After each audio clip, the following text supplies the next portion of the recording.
Puasa petugas sian polisi Tantara Dohot Satpol PP Kota Padang Sidipuan Sumatera Utara di hari Jumat tanggal sia bulan opat nasalpu paresohon manang mengerajia kos-kosan Dohot Lapo Tuak na adong di Padang Sidipuan. Sian sada kos-kosan adong do dapot ni petugas na poso bulung padua-dua di Bagas Bilut Podoman. Dung di pareso di boto petugas mana somardi pena duai. Dang holan kos-kosan, lapo tuak na adong di Bukit Simarsayang petong do dirajia petugas. Sian bagas lapoi dapot ni petugas tuak dohot aka minuman na asing. Marhite hatorangan ni Kabag Operasional Polres Padang Sidempuan Amang Ahmad Fauji Madok rajion di padalan Laumanomu Haroro ni bula puasa. Laksanakan operasi pekat untuk cipta kondisi menyambut bulan suci Ramadan.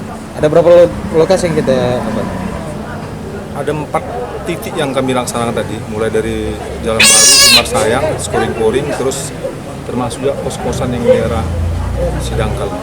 hasil tanggapan apa kita? Berapa? Hasilnya ada sekitar 10 pasangan. Sanksi sendiri nih? Kita sanksi sosial lah, ini kan kita kerjasama ya dengan Dinas Sosial, kemudian Satpol PP.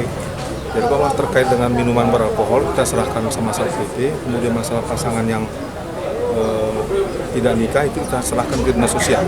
Sian ulaun rajiai torop do dapot ni petugas akan aposo naso saripe, jala sude akan aposoi di buah matu kantor Dinas Sosial. Sian Padang Sidipuan, Toba TV, Mabari Tahun.